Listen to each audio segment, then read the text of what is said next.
David, obviously, great to see you, and you must be happy about the acceptance getting into the new league run by Basketball Victoria, but obviously there are still hurdles to overcome before we can really start looking at formalising players and coaching staff, etc. Yeah, look, we've had this extraordinarily successful 2018, both on the court, off the court with fans and sponsors, the bank account, everything's good with the club. So it's good that we're in a strong position at the moment to deal with what is some uncertainty around the new league. And while we've been accepted, there is still a range of parameters that we're working through. There's a range of, looks like, increased costs for the club playing in this new league around travel and so on. So we're just working our way through a range of uncertainties and unknowns at the moment. I guess the frustration for us, for the board, no doubt for the fans, is that player signings are certainly later than we had hoped. We would have ordinarily won a championship, moved on to signing players in 2-3 weeks after that, but we just haven't been able to do that because there's a little bit of uncertainty around.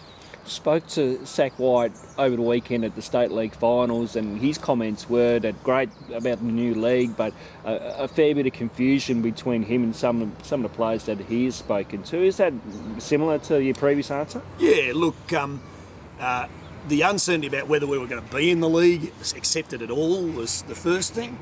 The thing now is rosters, what it's going to look like. It looks like there's going to be the Tawns and Thunder are compelled to play home games in the same venue. So that makes their business model difficult and challenging.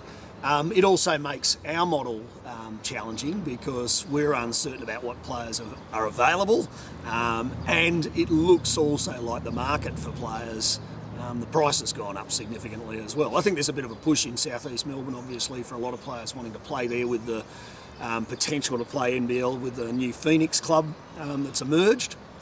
And I think this is changing the market for player pricing. Obviously, we're in there and we're putting our best foot forward and planning.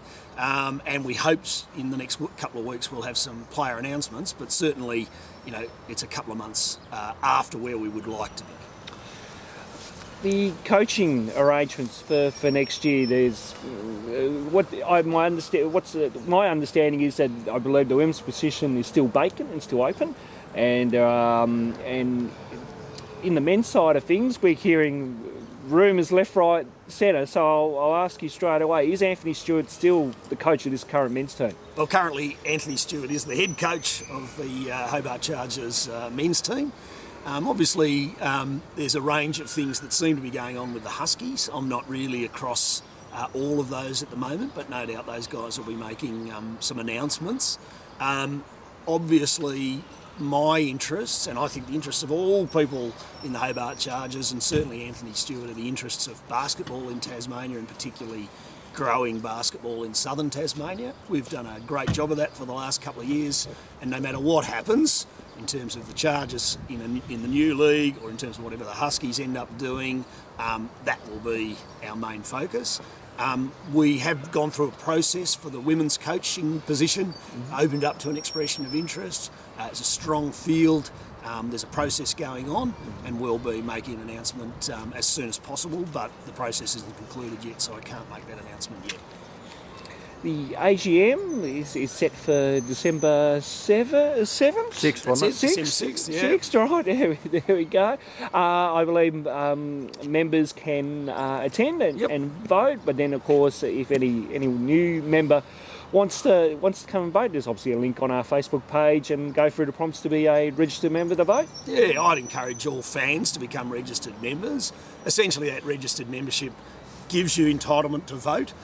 Some say over the future of the club. We want more members because we think more people involved in decision making, as volunteers, as people who are potential future board members, all of those things is a great thing, a sign of strength for the club.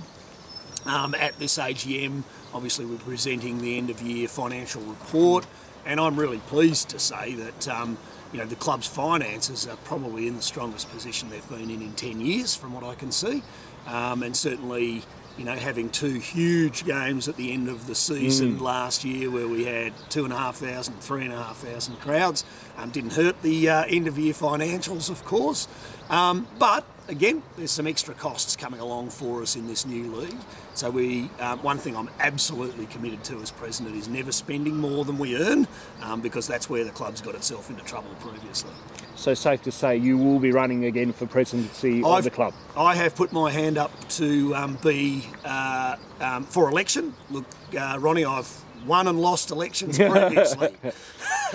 But certainly I've put my hand up to be re-elected to the board at this AGM, and if the members of the club think that's a good idea, no doubt they'll support me. If they don't, no doubt they'll support someone else, and that's fine too. But I'm really proud of the great work this board and the whole volunteer base, including you guys at Chargers TV, have done to grow the club over the last couple of years. It's been an extraordinary journey, and one that I'm keen to go on for at least another year. I was going to say, over the last 2 years, we've seen attendances go up. We've seen, obviously, viewership go up, our social media go up, and obviously that's all thanks to hard-working volunteers and the board, and of course yourself. So I suppose a little message here to our volunteers, sponsors and fans is well done on the hard work, and we'll keep it up. Oh, look, absolutely. And we've got to thank our, right from our supporters who buy tickets, to our sponsors who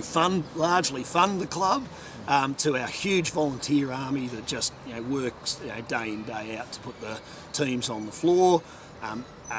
Having a win last season, I've got to say, helps with the energy levels. And I guess my message to both supporters and volunteers is that hang in there. There's a little bit of uncertainty at the moment. We've been a little bit quiet. That's just because we're working our way through that uncertainty. But as that'll clear, we've overcome. I keep saying to board and volunteers and everyone, over the last 2 years, we've met 1,000 challenges and overcome them all. A couple of hundred more challenges and hurdles to get over won't be a problem for this club now.